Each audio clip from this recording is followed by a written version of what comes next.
Nakahabula na sila. Nahabol nila yung mga isda. Ayan o. Ito pala yung isda guys. Uy, nawala. Ayan. Pigsaw-pigsaw lang. Ayan o. Oops. Ayan si RJ. Ayan si RJ.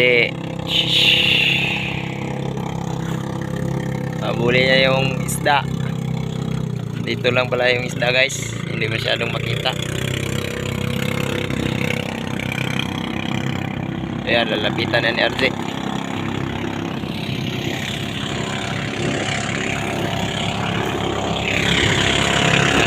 May isa pa. Ayan. Habol-habol lang yung sa isda. Ayan sila guys. Meron pa rito sa baba.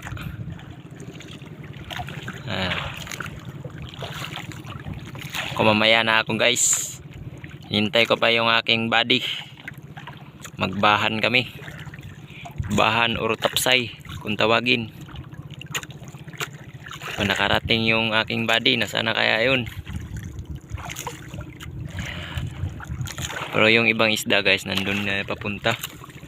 Doon sa isla na yun oh. Doon na.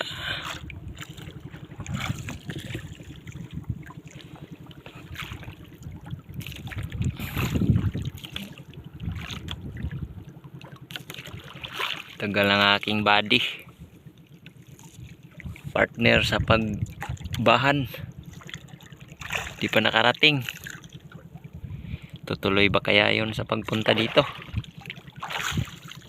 Andun pa yun oh.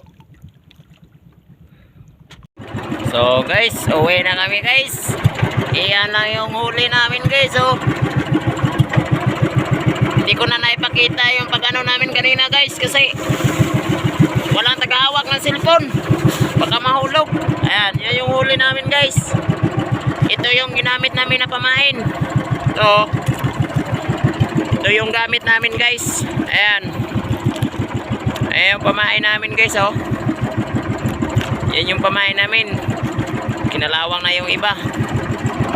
Tapos yan yung huli namin guys. Ayan. Mayroon din doon sa kasama ko. Ando na, umuwi na siya guys. Nauna na. Uwi na rin ako.